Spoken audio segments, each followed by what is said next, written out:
Welcome decor castle. നമ്മളിന്ന് പരിചയപ്പെടുത്താൻ പോണത് സൈഡ് ടേബിൾ ആണ്. നമ്മൾ കോട്ടിന്റെ രണ്ട് സൈഡ് വശങ്ങളിലായിട്ട് നമ്മൾ ഉപയോഗിക്കുന്ന സൈഡ് ടേബിൾ ഉണ്ട്. സാധാരണ നമ്മൾ രണ്ട് ഡ്രോയിങ് അങ്ങനത്തെ ടൈപ്പ് ഒക്കെയാണ് മുന്നേ കണ്ടിരുന്നത്. ഇപ്പോഴത്തെ ഒരു ട്രെൻഡി മോഡലാണ്. ഇതൊരു ട്രഡീഷണൽ സ്റ്റൈലാണ്. എന്നിരുന്നാലും ഇപ്പോഴത്തെ ഒരു മോഡലായിട്ട് വരുന്ന ഒരു പാറ്റേൺ ആണ്. ടോപ്പ് സൈഡ് നമ്മൾ ഓപ്പൺ ആക്കി ഇടും, ബാക്കി ഒരു ഡ്രോ ടൈപ്പ് ആക്കി ഇടും. ഇത് രണ്ട് കാര്യമുണ്ട്. നമ്മൾ ഇതിൽ ഡ്രോ വയ്ക്കാത്തതിന് ഒരു ബുദ്ധിമുട്ടുള്ളത് എന്താ വെച്ചിട്ടുണ്ടെങ്കിൽ, നമുക്ക് ഇതിൽ ഈ ടോപ്പ് വശത്ത് ഡ്രോ വന്നു കഴിഞ്ഞാൽ ഇതിന്റെ ആക്ഷൻ ഫുള്ളായിട്ട് നമ്മൾ ഡ്രോ പുറത്തേക്ക് വരുമ്പോൾ അതിങ്ങനെ ഓപ്പോസിറ്റ് സൈഡിലേക്ക് വീഴാനായിട്ടുള്ള ചാൻസ് കൂടുതലാണ്. അതുകൊണ്ടാണ് മെയിനായിട്ട് നമ്മൾ ഇതിന്റെ open side front side open ആക്കി ഇടുന്നതും അടിവശത്ത് നമ്മൾ ഡ്രോ ആക്കി ഇടുന്നതും. പിന്നെ ഇതിനെ സംബന്ധിച്ചോളം ഇതിനെ പറയാന്ന് വെച്ചിട്ടുണ്ടെങ്കിൽ ഇതിന്റെ 45 നമ്മൾ കട്ട് ചെയ്തതിന് ശേഷമാണ് ഇതിന്റെ ഡിസൈൻ ചെയ്തിട്ടുള്ളത്. ഇതൊരു ട്രഡീഷണൽ സ്റ്റൈൽ പാറ്റേൺ ആണിത്.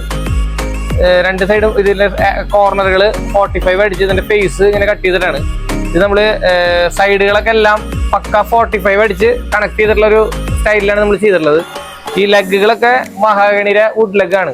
അത് നമ്മളിങ്ങനെ ജസ്റ്റ് ടാപ്പർ ചെയ്ത് പോളിഷ് ചെയ്തിട്ടുള്ള ഒരു ഡിസൈനാണ് ഇതിന്റെ വരുന്നത്. ഇതിന് നമ്മൾ 45 ഡിഗ്രിയിൽ ഇത് കട്ട് ചെയ്തതിന് ശേഷമാണ് നമ്മൾ ചെയ്യുന്നത്. അതിന്റെ 45 ഡിഗ്രിയിൽ കട്ട് ചെയ്തേക്കാണ് നമ്മൾ. അതിന്റെ 4 പീസുകളായിട്ടാണ് വരുന്നത് കേട്ടോ. ഇതും 45 ഡിഗ്രി, ഈ നെക്സ്റ്റ് പീസും അതിന്റെ എല്ലാ പീസുകളും നമ്മൾ 45 ഡിഗ്രിയിൽ കട്ട് ചെയ്തിട്ടുണ്ട്. നമ്മൾ ഇതിന് ശേഷം നമ്മൾ ഇതിന്റെ ഉള്ളിലേക്ക് ഗ്ലൂ ചെയ്യും. വൈറ്റ് ഗ്ലൂ ചെയ്തിട്ടാണ് നമ്മൾ ഇതിനെ ഫിക്സ് ചെയ്യാൻ പോകുന്നത്. ഇതിലേക്ക് നമ്മൾ ഗ്ലൂ ആഡ് ചെയ്യാണ്. ഇതിന്റെ രണ്ട് ഭാഗങ്ങളിലേക്കായിട്ടാണ് നമ്മൾ ഇതിൽ ഗ്ലൂ ആഡ് ചെയ്യാൻ പോകുന്നത്.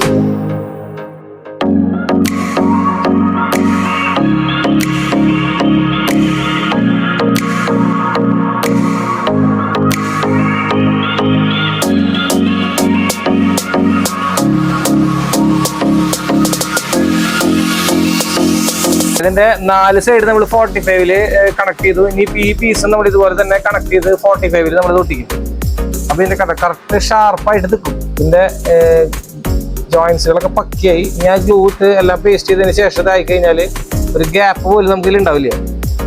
കറക്റ്റ് അതിന്റെ ഗ്ലൂ ഇട്ട് നമ്മൾ ഇതിനെ ഒന്നുകൂടി മാസ്ക് ചെയ്ത് കറക്റ്റ് ആക്കി എടുക്കും. ഇത് വേണ്ടില്ല, ഇതിന്റെ മൂലകളൊക്കെ പക്കയായി ഉണ്ടാവും. ഇതിന്റെ കോർണേഴ്സ് ഒക്കെ വളരെ ഒറ്റ ലൈനിലേക്ക് വരും. ഇതിന്റെ ടോപ്പിലേക്ക് പോകാന്നുണ്ടെങ്കിലും ഇതിന്റെ ടാപ്പർ കാര്യങ്ങള്, ഫസ്റ്റ് ഒരു ടാപ്പർ പിന്നെ ഒരു ഫ്ലാറ്റ്, അതാണ് ഇതിന്റെ ഒരു ബ്യൂട്ടി വരുന്നത്. ഇങ്ങനത്തെ ഒരു ഡിസൈനാണ് ഇതിൽ വരുന്നത്. ഇനി ഇതിന് ശേഷം നമ്മൾ ഡ്രോ കാര്യങ്ങള്, അതിന്റെ ലെഗുകൾ കാര്യങ്ങളൊക്കെ ഫിറ്റ് ചെയ്ത് കഴിഞ്ഞാൽ നമ്മളിപ്പോ നേരത്തെ കാണിച്ച ആ ഒരു ഡിസൈനിലേക്ക് നമ്മുടെ ഇതിന്റെ കംപ്ലീഷനിലേക്ക് ആവും.